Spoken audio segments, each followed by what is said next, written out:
quinto domingo após o Pentecostes, nós temos que analisar dois fatos importantíssimos. Hoje é domingo 5 de julho. E nesta data, a igreja festeja, comemora, lembra de uma pessoa muito dedicada a Deus. Uma pessoa que criou uma península da Grécia, uma península que antigamente, na época dos ídolos, era idólatra, com várias cidades,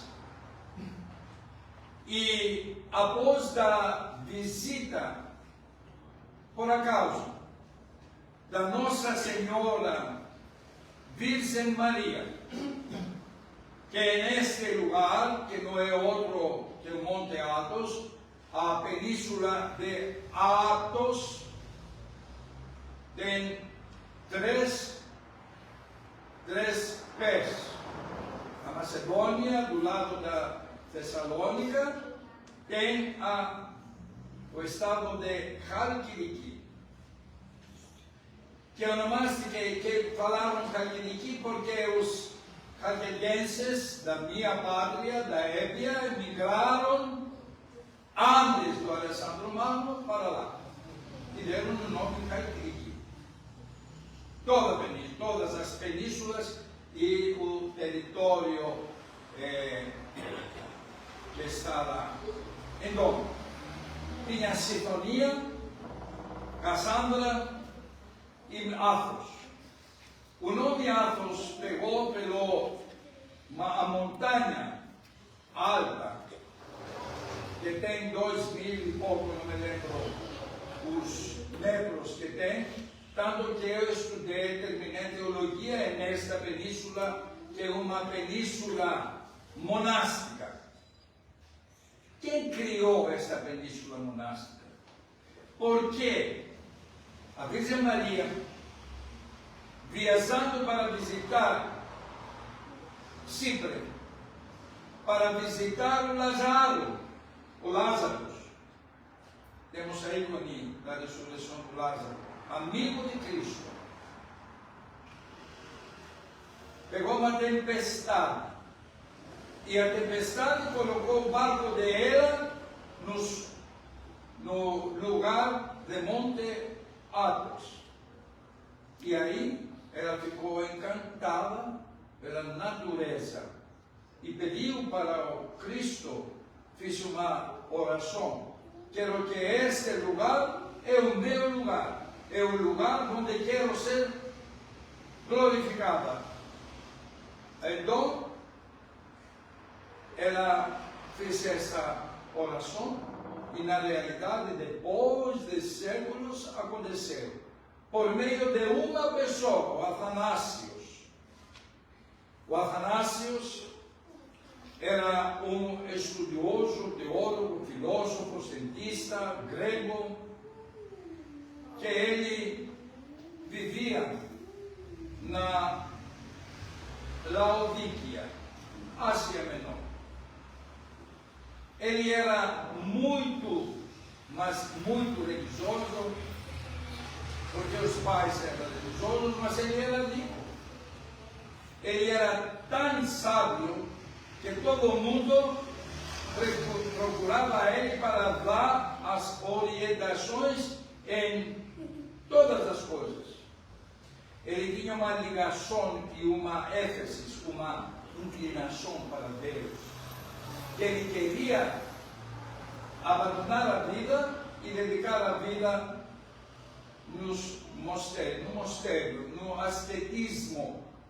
Ele migrou na Ásia Menor vários mosteiros. Ele ficou obediente embaixo de grandes mestres do monaquismo. Então,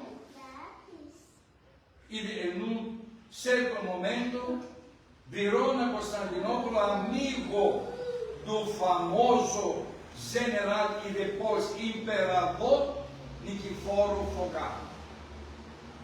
O grande conquistador, aquele que era religioso, e ele era também rei, imperador. E pediu para ele esse lugar para criar um mosteiro. Criou um mosteiro, Monte Athos, tinha uma lavra, um mosteiro grande, onde muitas pessoas exerciavam a vida monástica. E eles detonavam, abandonavam o mundo, detonavam os desejos, cortavam os desejos deles por meio de oração, por meio de monifícia, metanias, jejum e tudo isso. A vida monástica é muito dura, mas tem um benefício: abre o caminho para o paraíso.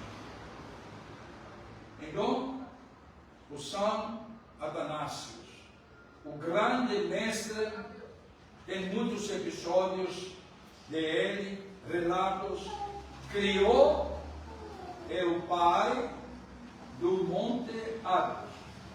Na minha época eram menores os números dos monges. Depois, agora, cresceram 3.000 e pouco.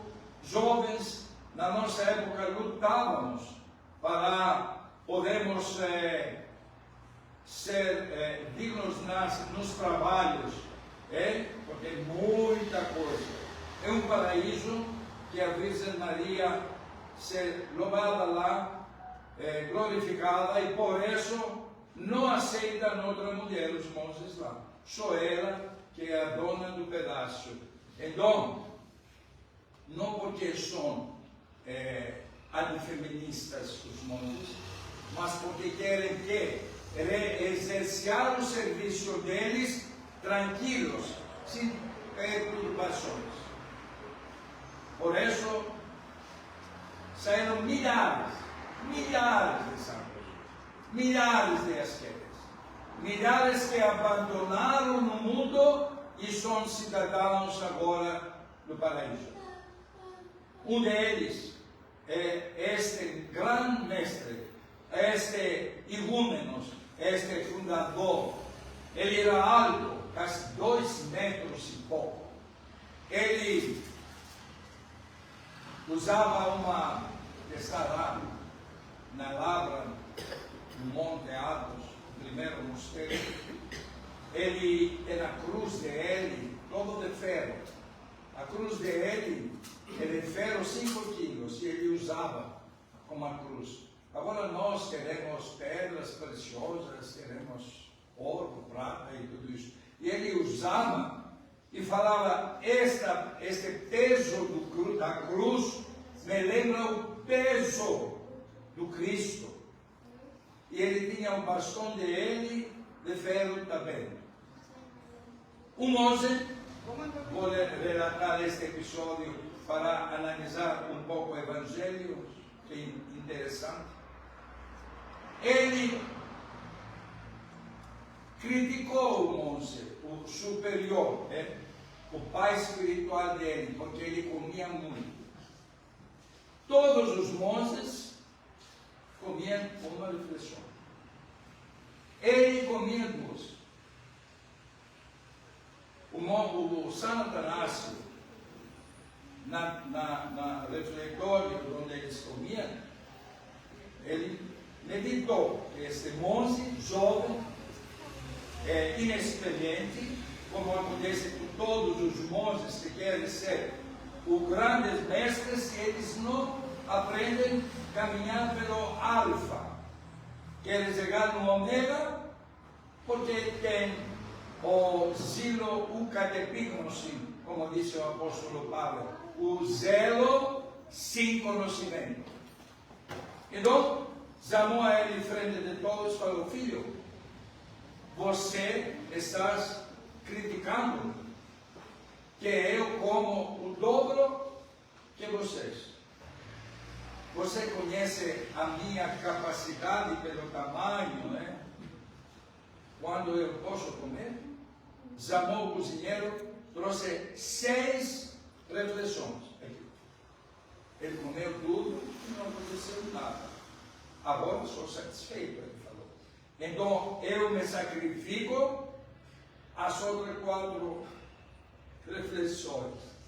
Então, não podemos criticar pelo que nós vemos, mas temos que analisar com experiência o que pode. Ele poderia comer 6 refeições, que era normal para ele, pelo tamanho e pela grandeza. Ele sacrificava para o Cristo 4 refeições. O monge que criticou não sacrificava uma refeição, poderia sacrificar metade, mas não sacrificava. Assim é a sabedoria, assim é o conhecimento cristão, assim é o aceitar. E Monte Athos, para toda a ortodoxia, é uma península que ora por nós. Quando nós dormimos, os monges lá fazem orações. Quando nós temos desafios, eles fazem Cobosquini. Cobosquini é o terço. Quando nós passamos mal, eles estão orando por nós. Este é o verdadeiro sacrifício do monge, que sacrifica a vida a favor da vida eterna e a favor nosso. O mundo não acabou. Graças a essas almas, que 24 horas por dia estão orando. Graças a eles, estão em vários lugares do mundo da ortodoxia. Aí é difícil. E vale a pena vocês, homens, visitar Monte Athos para ver a vida dura que eles têm. Mas também a megaloprédia dentro das igrejas. Eles têm tudo a Deus, a favor de Deus, e nada a favor de eles. Hoje, o evangelista São Mateus relatou um episódio do nosso Jesus, que ele entrou em um quase país, fora, território